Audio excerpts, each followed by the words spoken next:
Unit 2 Algebra.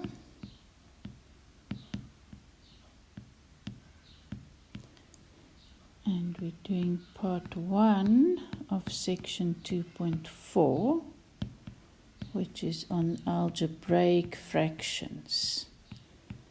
So here is where the importance of understanding numerical fractions comes in very much. If you don't understand your fractions from Unit 1, then you're going to struggle immensely with these fractions. In part 1, we're going to look at multiply and divide of fractions. And your big rule is factorize.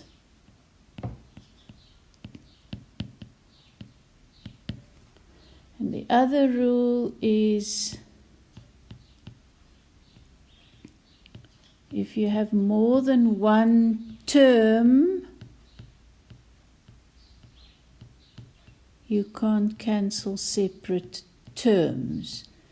So at the very beginning of Unit 2, we spoke about what makes terms. So I'm going to do examples to understand how to do it. So we've got this algebraic fraction,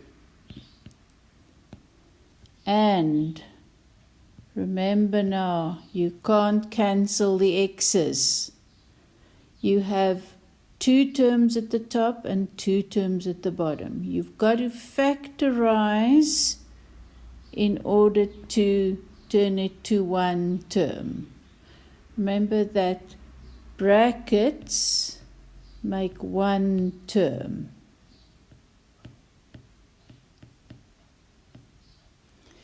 So at the top, can you see there's a common x?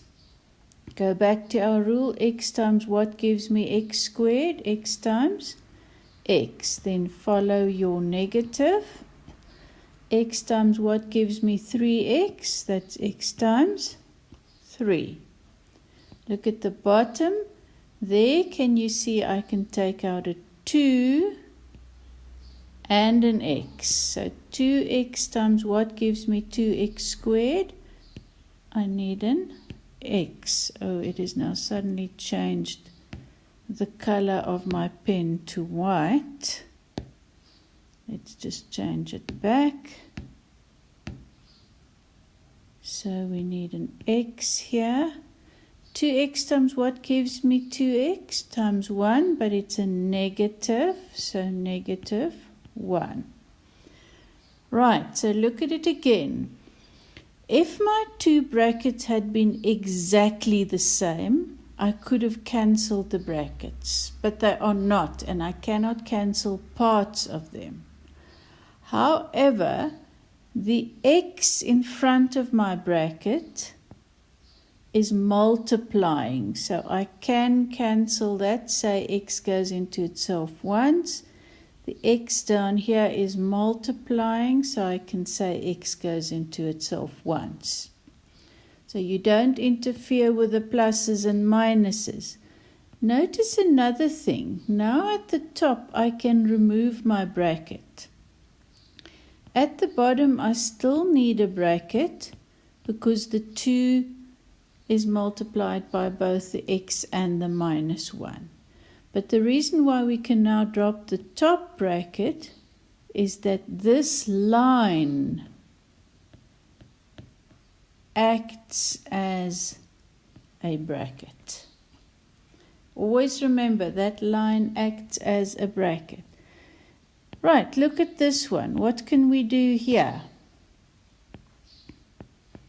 X plus 5 over 3x. No, you cannot cancel the x's.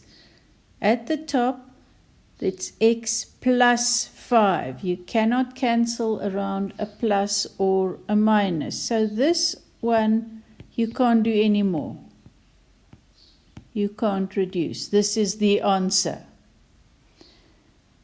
Right, look at this one.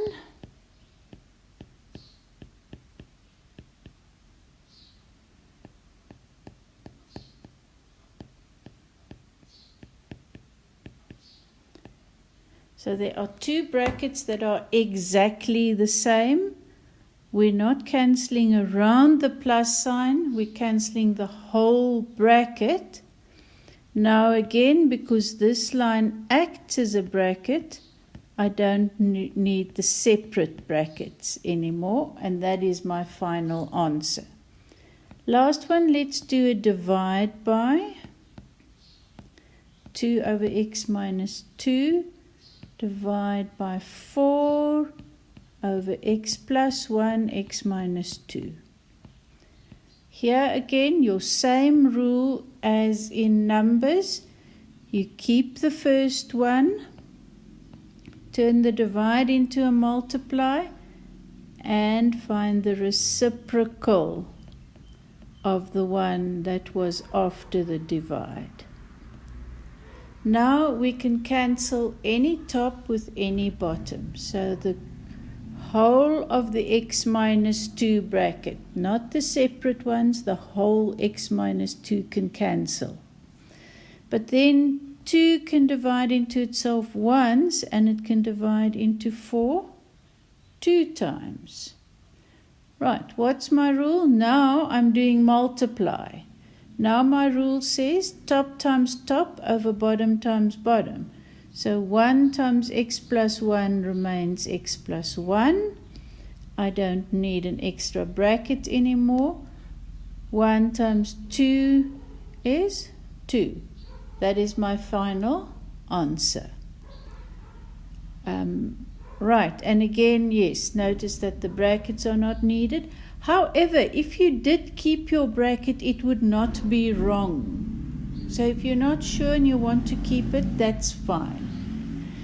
One rule we must remember with times and divide, and I'm going to put it in here, is when we are doing times and divide, then common denominator is not needed. So you only get a common denominator when you do plus and minus. Times and divide, your rule is factorize and don't cancel separate terms.